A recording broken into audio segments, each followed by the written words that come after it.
Hi, welcome back. Now we have an extra special segment because we're going to be talking about God Talk. This is Neale Donald Walsch's new book, God Talk, Experiences of Humanity's Connections with a Higher Power. And Neale, as you know, is the author of Conversations with God. Let me tell you a tiny bit more about Neale, because once I say that, I know you know about Neale, but Neale has written 40 books on contemporary spirituality and its practical application in everyday life, including 9 books, as I said, in the Conversations with God series, 7 of which made the New York Times bestseller list, and book 1 remained on the New York Times bestseller list for 134 weeks. His titles have been translated into 37 languages and have been read by millions of people worldwide. And as I said, today we're going to talk about God Talk. God Talk releases November 14th, and Neale is here to give us a special preview. So welcome, Neale. Thank you. It's lovely to be here with you. How may I serve the moment? Well, we're going to talk. What I like to do is dig in a little bit into who is God, what does God Talk mean, and how people can have their own personal talks with God.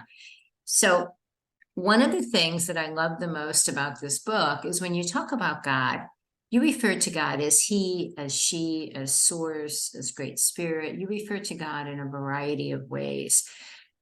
Tell us who God is to you, and why do you refer to God and so with different pronouns and in different ways? Well, Ariel, to me, God is the primary energy, the essential essence. So it's really an energetic expression of divinity, the highest energy there is, that has birthed and created everything else in existence, everything else in the physical world, in the metaphysical world, the entire reality in which we live.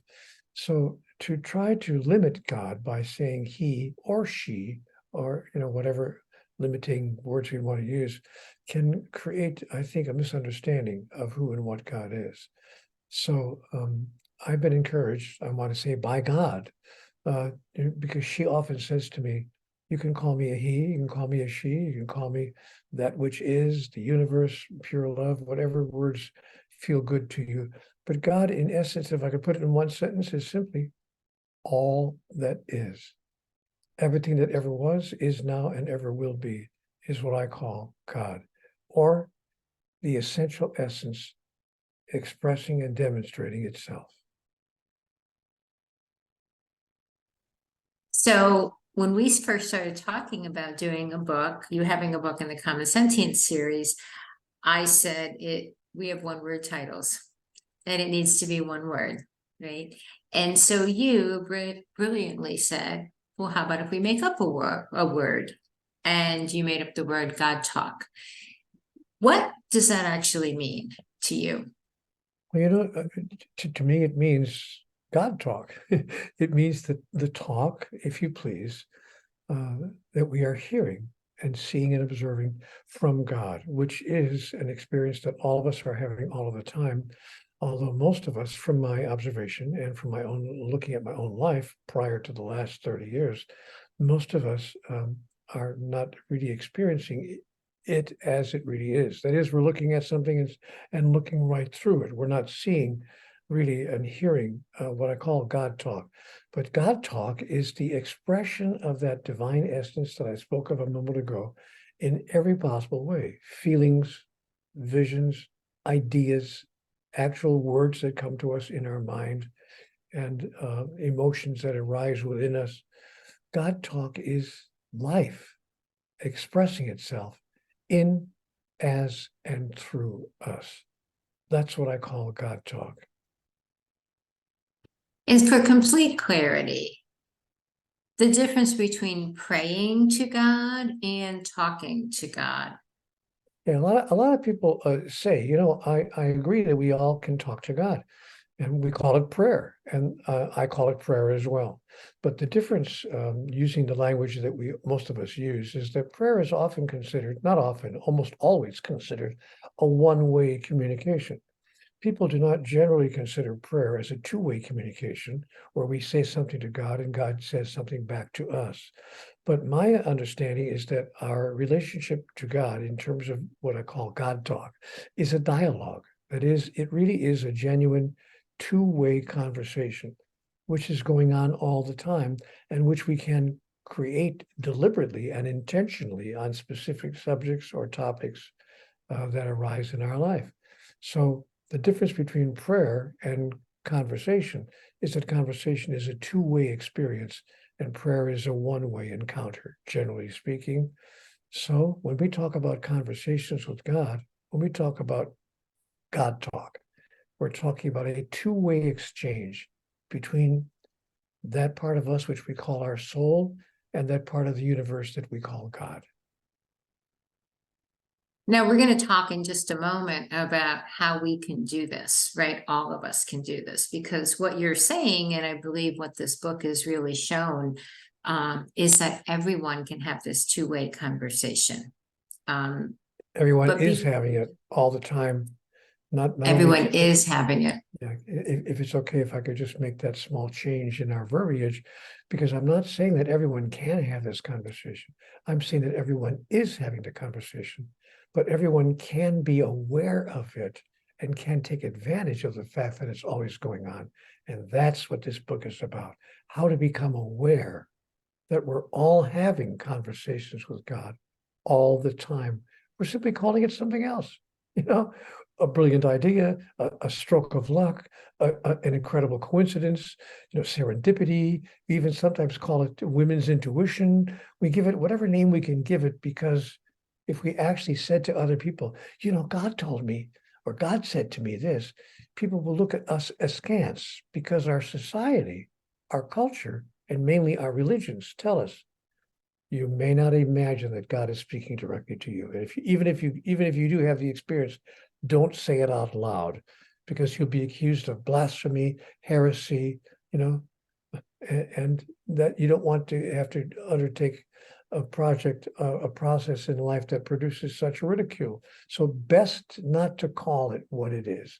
Let's call it women's intuition. Yeah.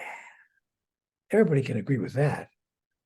Really, really important distinction. No, it's true. It's an absolutely important. So thank you for making that it is happening all the time. We may not necessarily either be aware of it or we're calling it something else. As you were talking, a complete aside, but as you were talking, I have this very distinct memory of me as a child asking my father, who was a devout Roman Catholic, why I had to talk to saints, why I couldn't just talk directly to God, because there was a hierarchy to who you talk to. Reminded me when I was in the military and I could only talk to my commanding officer directly above me. I couldn't go to the top. And I remember asking him, but why?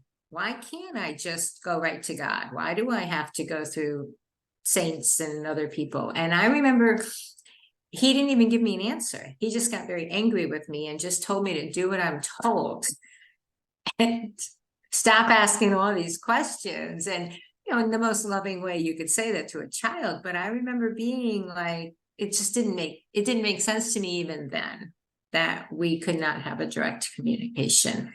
And I just had that very distinct memory as you were talking. And I'm sure that if I have had that experience, many people have had that experience. And that colors why we think it's something else or we call it something else. We can all relate to what you've just said. Anyone who's, even those who have not had a religious background, have heard about that process that religion tells us must be true. So yes, there is a huge understanding out there. I want to call it a misunderstanding, a huge misunderstanding that we somehow have to go through this, that, or the other person, saint, or process, a particular process that we have to go through. We have to be kneeling down, or we have to make the sign of the cross, or we have to do this, that, or the other thing. Whatever we have to do, we have to go through a certain process in order to talk to God. And it's astonishing to some people that we do not have to go through any person, any saint, or any process. We simply, in fact, have to simply decide to talk to God directly. And God hears all of us all the time. Before we get into the process, because in the book you share your 6-step process, which is brilliant, and it's empowering, and it's eye-opening, and it was to me when I first read it. But before we do that, Neale, tell us, because you've been since the 90s have been sharing that you've had conversations with God and really has impacted millions of people. But what has that done for you personally? How has that impacted you, your direct communication with God? Gosh, it's changed everything. But I think the most important way it's affected me, Ariel, is that it's allowed me and caused me not to feel so alone anymore. Most of my life, I have felt so terribly alone. I experienced not physical loneliness, frankly. I always had people around me. But you can be in a crowd of people, as I'm sure we've all experienced that as well. We can all be in a room with a bunch of other people and still feel alone. So it's not about other people in my life. I felt what I call soul loneliness. My soul felt that it was on this journey called life all by itself, with no companion, no help from anyone, no opportunity to experience wisdom or clarity, just confused and moving forward, trying to make the best of it. And the biggest change in my life after I had my conversation with God was, oh my gosh, I don't have to be lonely anymore. I don't have to be without wisdom, without clarity, without understanding, without help. And I don't have to even be without divine love ever again. And boy, did that change my life. It made me want to get up in the morning and move into the experience of life. And you know what else it did? It allowed me not only to move into the experience of life joyfully, but it allowed me to encounter what life was bringing me, the welcome events and, yes, the unwelcome events, to embrace them and to accept them and to step into them in a brand new way from a brand new place. And it's changed not only my life, but as it turned out, the lives of one or two other people. So let's take that idea then, and let's just kind of bring that out to the collective consciousness, the collective experience. So if the work, which has been your work now for decades, is, helping people see that they too can have their own conversation or their own talk with God, that impact, that change from the inside out, right? How do you see, or how do you hope that has an impact on the greater world, our greater world? I think that it will cause us to treat the greater world, to interact with the greater world in an entirely different way. And if enough of us do that, if that expression that I've just described becomes available to the world at a level of what physiologists call a critical mass, that once we reach critical mass in the number of people who are interacting with other people in that way, yeah, we will change the world. The world will become a much kinder, a more gentle, a more loving, and a more sensible place. My friend, the way life is being lived right now, we're acting like insane people. We're acting like children. We're acting like 2-year-olds. So I was acting that way with people that I loved and said that I loved. Because I thought that love, Ariel, was a trade deal. I'll trade you this, you trade me that. Like nations have trade deals with nations. So I thought what would happen, to answer your question directly, is that the world's people would stop conducting trade deals, transactional relationships with everybody else. I'll give you this if you give me that. I'll give you this if you give me that. And we'll start loving each other, which means that says, I will give you the best of me, whether you give me the best of you or not. Because I'm giving you the best of me, not as a transaction, but as an expression of who I choose to be. wow, would the world change if we all did that? Uh-huh, I think so.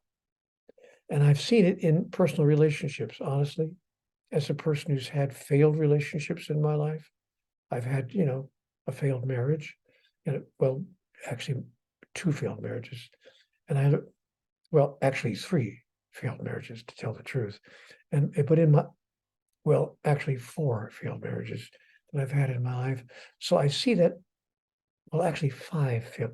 Oh, wait, let me see what I'd like to get to it. Oh, six. I had to check the data on my phone. I've had 6 failed marriages, and I'm not making this up to be funny. I'm trying to be lighthearted about the fact that I actually had 6 failed marriages. Not relationships, not live-in partners. I mean, put a ring on their finger, make a vow. Marriages, legal marriages, 6 of them failed. I'm now in my 7th marriage for 16 years. Thank you, God. Because I understood what would change in my relationship if I decided to stop having a transactional relationship with the person I loved and to love that person no matter what. So that I can look at the person across the pillow and say, you know what, darling, you don't need to give me anything. You don't need to do anything, be anything, say anything. I require nothing of you for me to love you because I love you just the way you are and the way you choose to be. You're magnificent and a blessing without needing to give me or show me anything. But if there are some things you want to show me right now, I wouldn't deny it. So, Neale, the idea that we went from a transactional relationships to expressions of love is really very powerful and very beautiful. And as you were saying it, I was thinking that is that what you've received through your talks with God? Is that what you learned? Is that what was modeled to you? Oh, absolutely. Absolutely. I never had an idea like that before. I wish, honestly, after I had my conversations with God, all I could think of was, why didn't somebody tell me this when I was 12 or 15 or 25 or 30 or 40 or whatever? Right. Did I have to live over a half century on this planet for someone to make something so clear to me? And now, to be honest, some people did say some of those things to me. They did say life shouldn't be a transaction all the time. You shouldn't be out for what you can get, with every one of your interactions. I did hear, but I didn't hear it. It went one ear and out, in one ear and out the other. I didn't hear it. But when I had my conversation with God, I heard it at last. And it changed who I am and how I am. And I realized that I'm a human being, not a human doing, and that I'm not doing what I do in order to be something. I'm being something. And that is what causes me to do what I now do. Change the entire way I live my life. So in your book, God Talk, in addition to sharing a tremendous amount of wisdom about what we've been talking about, and there are true stories, 2 of your true stories of your direct conversations with God and other people who have had direct conversations to show that this is happening all the time, right? It's not the one-off, it's not the special person. But to help us, instead of just saying, oh, everybody can have a conversation with God, everybody can talk to God, you actually lay out 6-step process to help us, to help people tune in, to help them understand what's happening and to move through the process. Now, we're not going to go through the 6 steps today, but I did want to ask you, of those 6 steps, which one do you feel is the most impactful or the most important for people to know? We want to give them something today. Well, I think it would be step number 4, frankly, which is stay wide awake. The 4th step in the process of how one could have a conversation with God is to make a commitment to wakefulness, an agreement that you make with yourself to pay attention. You see, God is all around us, and many of us are not paying attention. We may be willing, but we're not awake, and we're not paying attention. Sometimes, ironically, we pay too much attention. We're looking too hard. We're looking right in front of our face, but we're not seeing what's going on. We're listening so earnestly that we miss the sound. God is talking to us in 1,000 different ways across 1,000,000 moments, but we must cultivate what I call attentive inattention. Let me explain it if I've got a minute to tell you what that is. I call that unexpected expectation or active inactivity. I know that those sounds like, contradictory terms, but this is when you listen by not listening. It's when you look by not looking. It's when you open your mind's ear and your mind's eye to nothing at all, expecting nothing at all. In that moment, you're searching for nothing at all, wishing for nothing at all, striving for nothing at all. You are just being with the no thing, everything. I call this attentive inattention. It turns every moment into a meditation. So just let go of life and watch life out of the corner of your eye, out of the corner of your third eye. God's conversations will sneak up on you. He might deliver his messages through, the lyrics of the next song you hear on the radio or on the overhead speakers in the department store. The article that jumps off the cover of a 2-year-old magazine that you pick up at the hair salon.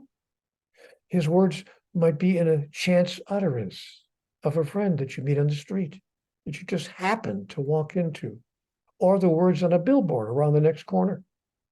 Or her words might be a fleeting thought that crosses your mind, seemingly out of nowhere. Out of nowhere. That's an interesting word, by the way, nowhere. Slice it in half and it comes out to now here. God is always now here. So don't sleepwalk. Go through life and choose to stay awake. Watch what's going on, but without looking for something in particular. Just be aware. You know what I'm talking about. It's like you're not trying to find anything in particular. You're just aware of all that's going on. For instance, like right now. What do you think is happening right now? Could what's going on right now be part of your conversation with God? Could this be God's way of opening you to the possibility that you never thought of before? You see, that's what I'm talking about. So open your awareness. That's the most important. Now here. I know in the book you also, something I think of frequently is you say, just take 10 blessed seconds a day and just stop. And if we can even get in the practice of just taking those 10 blessed seconds, then I think that we will be so much more able to be attentively inattentive, right? Because we've put our attention on those 10 seconds. We've stopped for that. And that will carry through the day. And you know what? I do that 6 times a day. So it winds up being 1 minute a day, but 6 10-second stops. And what that looks like, I won't do it now, but I'll give you just a little sample of it. It's just like sometimes right in the middle of a sentence or right in the middle of doing something, you suddenly just stop and just,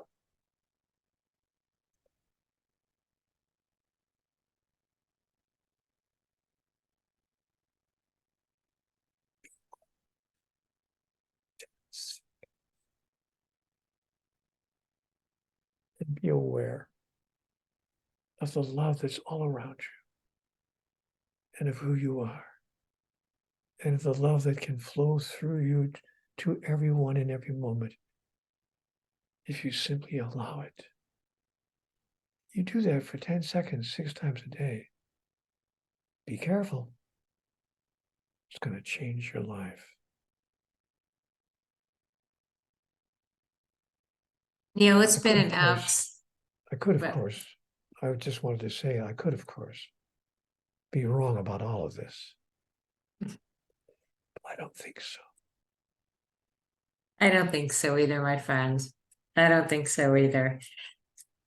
I want to thank you for writing God Talk. And I'm going to share that Neale has just turned 80.